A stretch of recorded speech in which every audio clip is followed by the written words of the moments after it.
ज्यादातर लोग अपने घरों में रजाई ओढ़े हुए थे। मीनू भी अपने घर में बैठे हुए टीवी देख रही थी। मीनू की उम्र 26 वर्ष के आसपास थी। अभी मीनू आराम से टीवी पर सास बहू का नाटक देख रही थी। अचानक उसके फोन की रिंग बज उठी। फोन की रिंग बजते ही मीनू ने बुरा सा मुंह बनाया, जैसे मानो किसी ने उसको जबरदस्ती करेले का जूस मुंह में पिला दिया हो। उसने देखा फोन उसकी बेस्ट फ्रेंड पूजा का आ रहा था। मीनू ने जल्दी से फोन रिसीव किया। मीनू यार, जितना जल्दी हो सके मेरे घर आजा। मेरे मम्मी पापा किसी शादी में गए हुए हैं और मुझे बार बार ऐसा लग रहा है जैसे मेरे घर में कोई है। यार तू कहीं पागल तो नहीं हो गई है? इतनी पढ़ी लिखी होकर भी अनपढ़ों वाली बात करती है। आज के जमाने में कोई भूत प्रेत नहीं होता है, ठीक है? पूजा की दहशत में डूबी हुई आवाज आई। मीनू, माँ कसम मुझे पूरे घर में पायल की आवाज आ रही है, जैसे मानो हमारे घर में कोई लड़की पायल पहनकर घूम रही हो। तू तो यार सच में पागल हो गई है। तभी दूसरी तरफ से पूजा की जोरदार चीख सुनाई दी। पूजा क्या हुआ? पूजा कुछ बोल क्यों नहीं रही? वह कई बार बोली पर फोन तो कट चुका था। मीनू ने जल्दी से पूजा को फोन मिलाया, पर पूजा का फोन बंद जा रहा था। मीनू की हालत बहुत खराब हो गई थी। सारा बदन पसीने पसीने हो गया था। अब मीनू को पूजा की बहुत चिंता हो रही थी।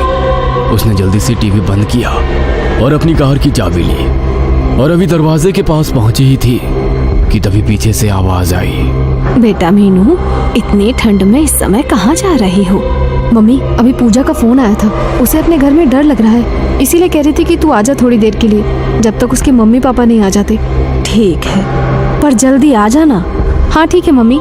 मीनू जल्दी से अपनी कार में बैठी और कार को उड़ाती हुई ले गई। इस समय मीनू को यह डर सता रहा था कि कहीं पूजा को कुछ हो ना जाए। मीनू ने पूजा के घर के आगे अपनी कार रोकी और जल्दी से भागते हुए दरवाजे पर पहुंची। दरवाजे पर हाथ मारा तो दरवाजा खुलता चला गया। मीनू की सांस काफी तेजी से चल रही थी। मन में तरह तरह के विचार आ रहे थे। कांपते कदमों से मीनू ने गैलरी पार की। पूजा तुम कहाँ हो? पूजा देखो, मैं आ गई। पूरे घर में ऐसा सन्नाटा था जैसे किसी कब्रिस्तान में होता है। मीनू डरते डरते पूजा के कमरे की तरफ बढ़ी। मीनू ने जैसे ही पूजा के रूम में पैर रखा, तभी एकदम से रूम की लाइट चली गई, पर खिड़की से थोड़ा बहुत प्रकाश रूम के अंदर आ रहा था। शायद वो प्रकाश बाहर लगे खंभों पर लगी लाइट से आ रहा था। मीनू को ऐसा लगा मानो उसके जिस्म से जान निकल गई हो। मीनू का सारा जिस्म पसीने से नहा गया। रूम के अंदर इजी चेयर पर कोई बैठा हुआ था और इजी चेयर चर चर की आवाज कर रही थी, जो वातावरण को और भी डरावना बना रहा था। मीनू आहिस्ता आहिस्ता इजी चेयर की तरफ बढ़ी। अभी वो मुश्किल से 5 कदम की दूरी पर ही पहुंची थी कि किसी ने मीनू का दायां पैर पकड़ लिया।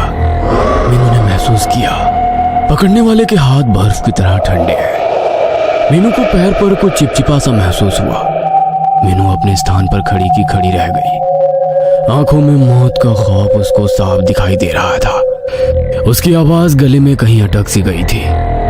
मीनू ने हिम्मत करके अपना पैर छुड़वाया। जब पीछे मुड़कर नीचे देखा तो कोई भी नहीं था।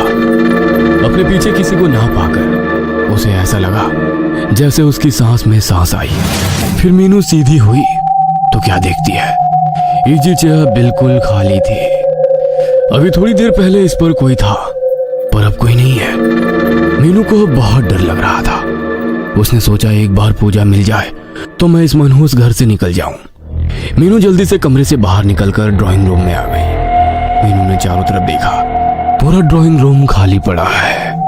यार क्या करूं अब? इसी सोच के साथ मीनू ने ड्राइंग रूम के बीचों बीच खड़ी होकर आवाज लगाई, पूजा। आवाज पूरे घर में गूंज उठी क्योंकि सारा घर खाली था। फिर अगले पल अचानक मेन डोर की बेल बज उठी। मीनू ने अपने फोन की टॉर्च ऑन की और मेन डोर की तरफ बढ़ी। डरते डरते मीनू मेन डोर के पास पहुंची और मेन डोर ओपन किया। तभी मीनू को ड्राइंग रूम से किसी लड़की के गुर्राने की आवाज सुनाई दी। मीनू ने फोन की टॉर्च ड्राइंग रूम की तरफ कर दी। सामने ड्राइंग रूम के बीचों बीच एक लड़की खड़ी थी जो ऊपर से नीचे तक सफेद कपड़े पहने हुए थी। मीनू ने जैसे ही उस लड़की को देखा तो उसकी आंखें फटी की फटी रह गई। एकदम से उस लड़की ने मीनू की तरफ दौड़ लगा दी। मीनू जोर से चीखी और डर के मारे अपनी दोनों आंखें बंद कर ली। अगले ही पल किसी ने मेन डोर ओपन किया और उसमें से एक युवक अंदर आया। उसने देखा मीनू दीवार के सहारे खड़ी है। उस युवक ने मीनू को आवाज दी, मीनू तुम चीखी क्यों? जैसे ही मीनू ने उस युवक की आवाज सुनी तो उसकी जान में जान आई। देव, तुम कब आए? जब तुम चीखी तभी आया था। मैंने सोचा पता नहीं क्या हो गया। मीनू ने काफी देर बाद महसूस किया कि ड्राइंग रूम में लाइट आ चुकी है। देव, यहाँ ड्राइंग रूम के बीचों बीच एक लड़की खड़ी थी। दोनों हाथ खून से सने हुए थे। वो लड़की मेरी तरफ भाग कर आ रही थी। तभी डर के मारे मेरे मुंह से चीख निकल गई। देव सारी बात समझते हुए बोला, मीनू क्या तुम पागल तो नहीं हो गई? आज के जमाने में कोई भूत प्रेत नहीं होते। मेरी बात का यकीन करो देव। कैसे करूं? इस दुनिया में भूत नाम की कोई चीज नहीं होती। देव, मैं भी नहीं मानती थी कि भूत प्रेत जैसे कुछ होते हैं, पर आज मैंने अपनी आंखों से देखा और खुद महसूस किया इन सब चीजों को। पर मीनू तुम यहाँ पूजा के घर क्या कर रही हो? मीनू ने देव को फोन पर हुई पूजा के साथ सारी बात बता दी, जिसे सुनकर एक बार तो देव भी परेशान हो गया। उसका भी दिमाग काम नहीं कर रहा था, क्योंकि जितना देव मीनू को जानता है उस हिसाब से मीनू भी भूत प्रेत में विश्वास नहीं करती थी। देव कुछ सोचते हुए बोला, मीनू तुमने पूजा का फोन ट्राई किया?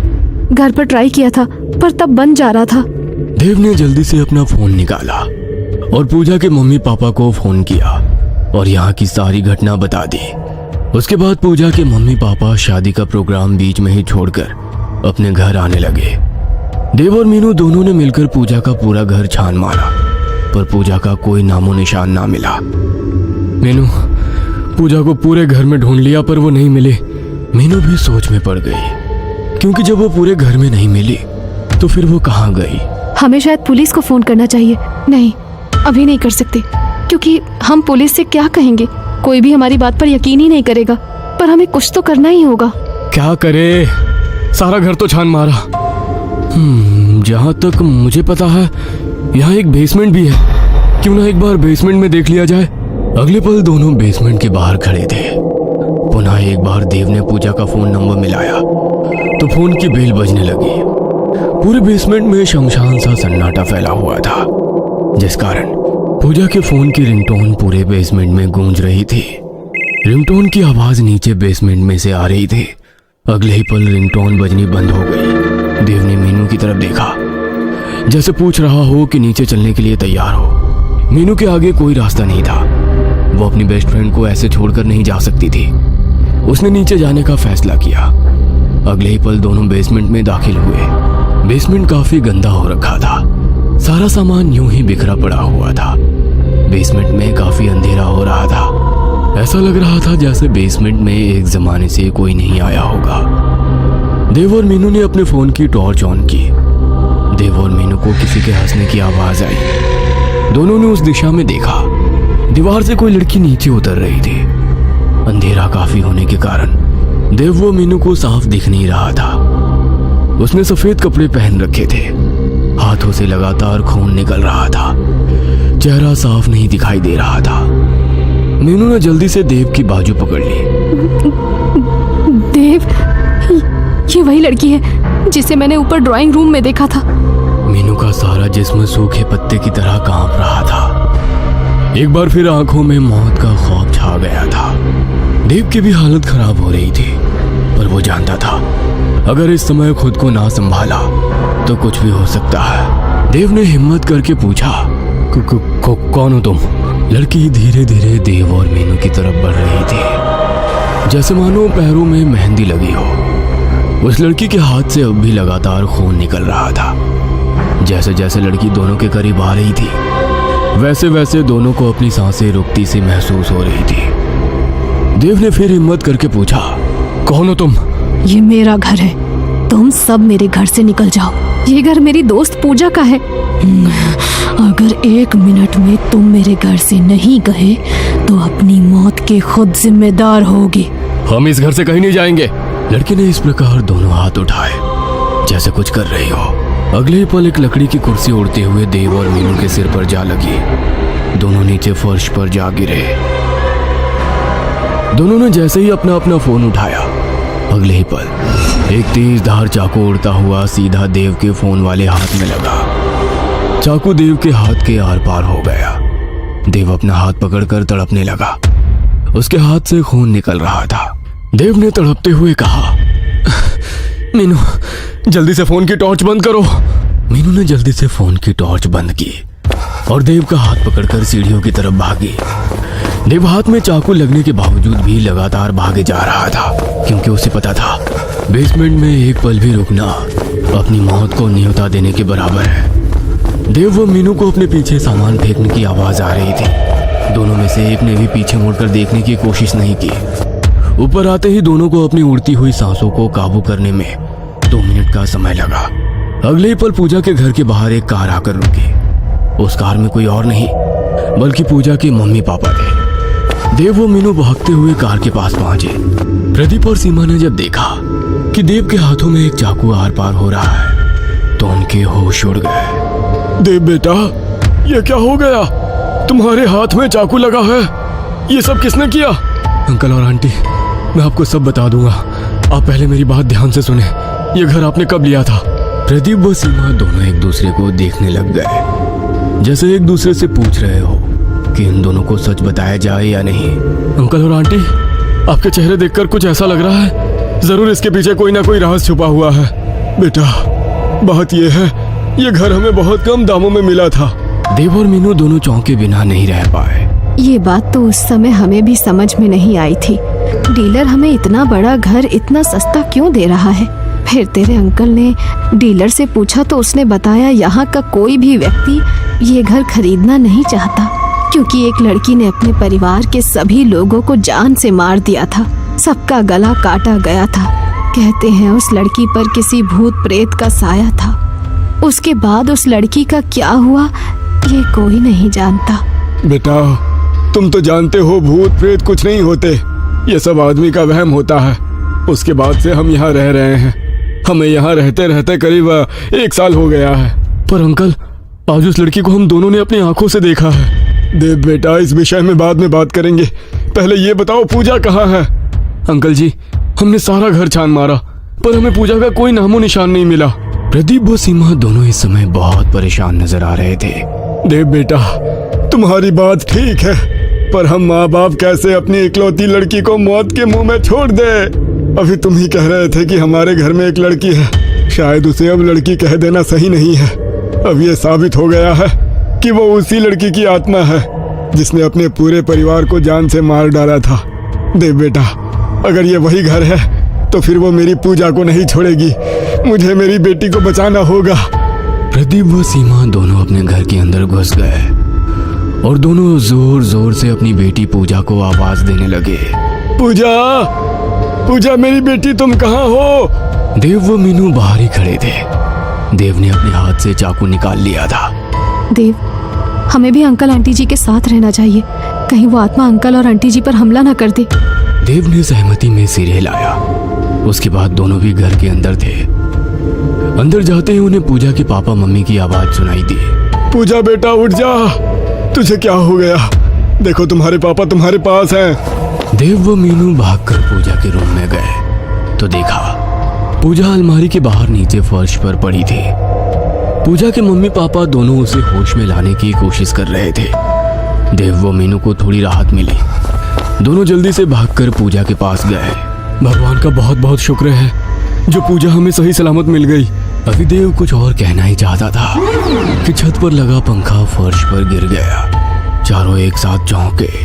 अंकल, हमें जल्दी से पूजा को घर के बाहर निकालना होगा, वरना यह आत्मा हम में से किसी को भी नहीं छोड़ेगी। प्रदीप कुमार ने जल्दी से पूजा के बेहोश शरीर को उठाया और ड्राइंग रूम की तरफ चल दिया।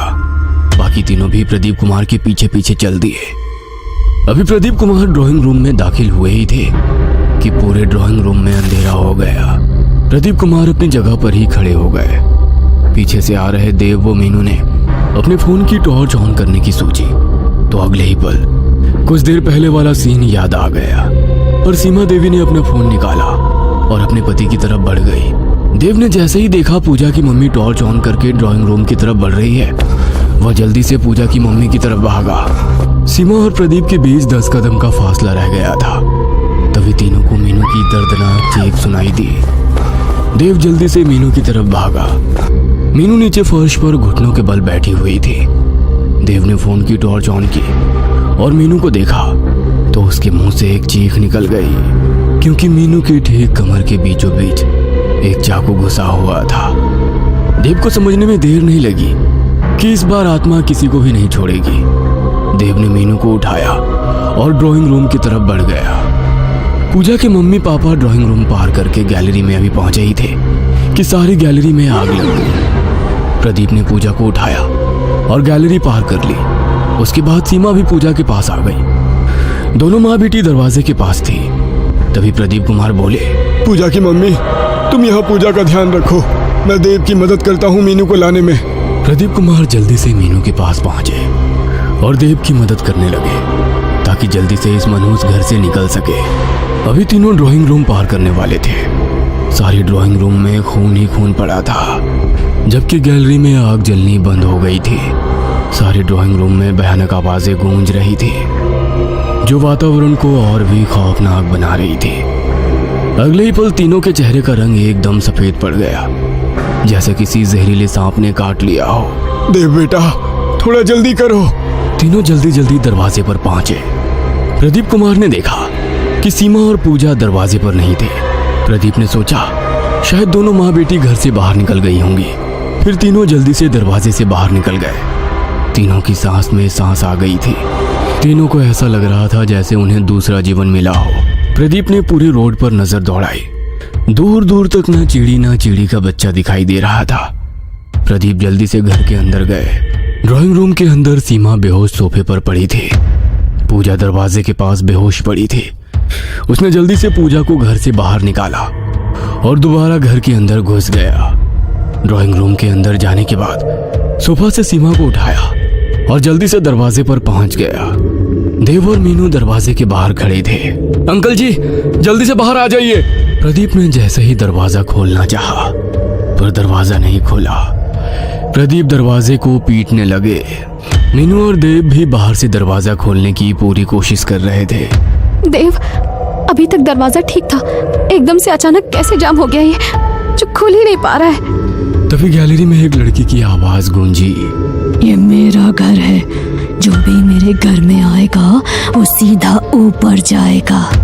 अगले ही पल सारे घर में आग लग गई। सारा घर होलिका की तरह जलने लगा। 1 महीने बाद पूजा ने अपना पुराना घर, जहां उसके मम्मी पापा की डेथ हुई थी, वो घर हमेशा हमेशा के लिए छोड़ दिया था।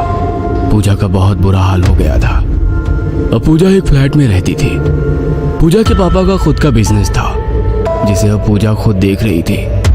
पूजा मम्मी पापा के डेथ के बाद पूजा लगभग 10 दिन तक मीनू के घर रही थी। पूजा ने काफी मना किया था, पर मीनू के मम्मी पापा नहीं माने, क्योंकि पूजा के मम्मी पापा के सिवा उसका कोई नहीं था। कुछ एक रिश्तेदार थे, सब आए और चले गए। पूजा के साथ मीनू और उसका परिवार था, जो पूजा के इस बुरे समय में उसके साथ थे।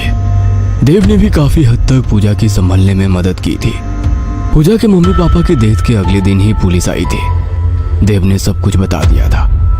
पुलिस ने देव का बयान दर्ज करके फाइल बंद कर दी थी। देव और मीनू पूजा से मिलने अक्सर उसके फ्लैट पर जाते थे, ताकि वो अपने मम्मी पापा के दुख से बाहर निकल सके। 10 मार्च को पूजा का जन्मदिन था। वह जन्मदिन बिल्कुल भी नहीं मनाना चाहती थी, क्योंकि उसके मम्मी पापा को गुजरे 1 महीना बीत गया था। मीनू के मम्मी और पापा ने पूजा का जन्मदिन मनाने की बात कही, जिससे पूजा टाल नहीं सकी। सब लोग इसलिए पूजा का जन्मदिन मनाना चाहते थे ताकि पूजा को उसके मम्मी पापा की कमी महसूस ना हो।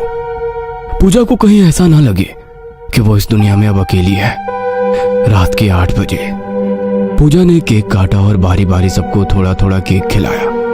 केक काटते समय पूजा की आंखों में आंसू आ गए थे।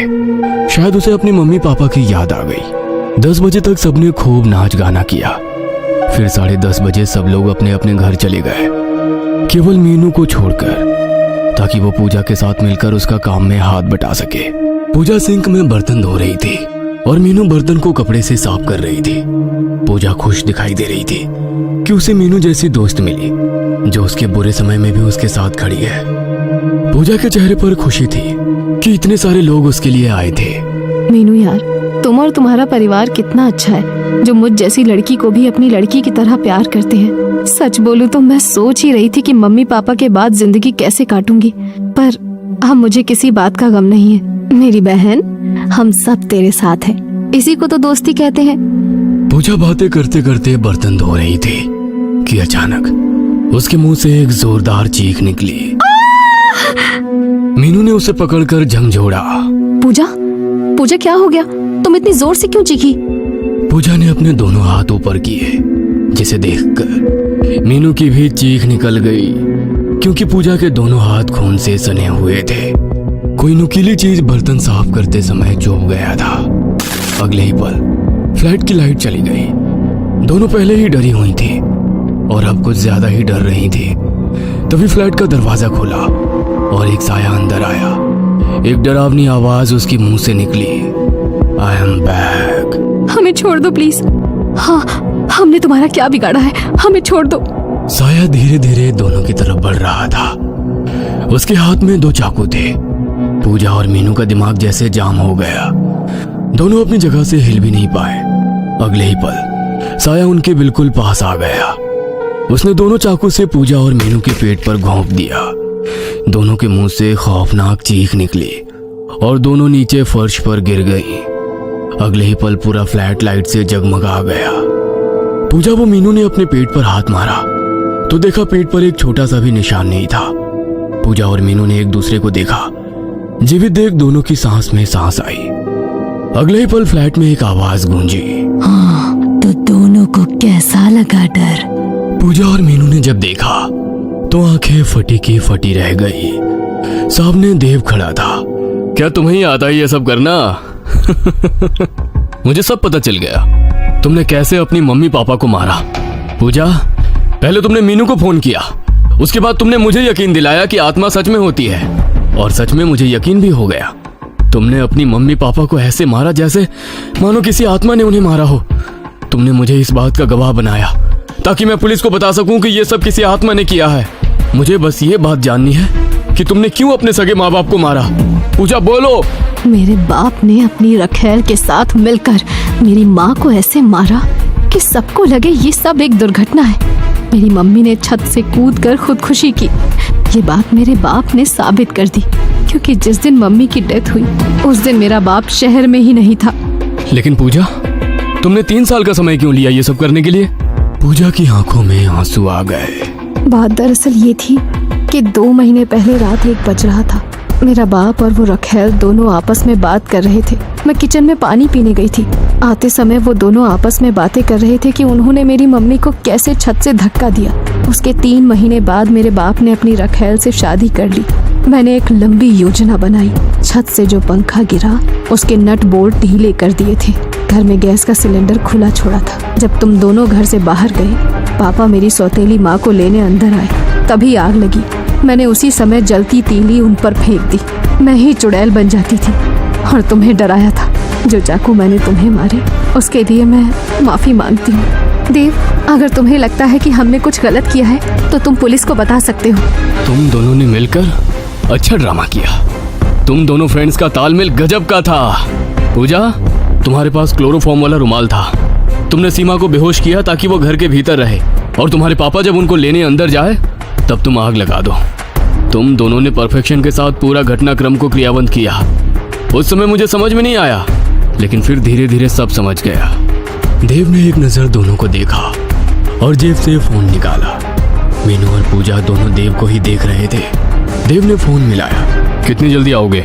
अगले ही पल देव ने फोन काट दिया। अगले ही पल दरवाजे से एक आदमी अंदर आया। सर, ये आपका पिज्जा। अरे, अब हम तीनों दोस्त हैं, फिर मैं कैसे तुम्हारा साथ नहीं दूंगा? हाँ। दोनों ने देव को गले लगा लिया।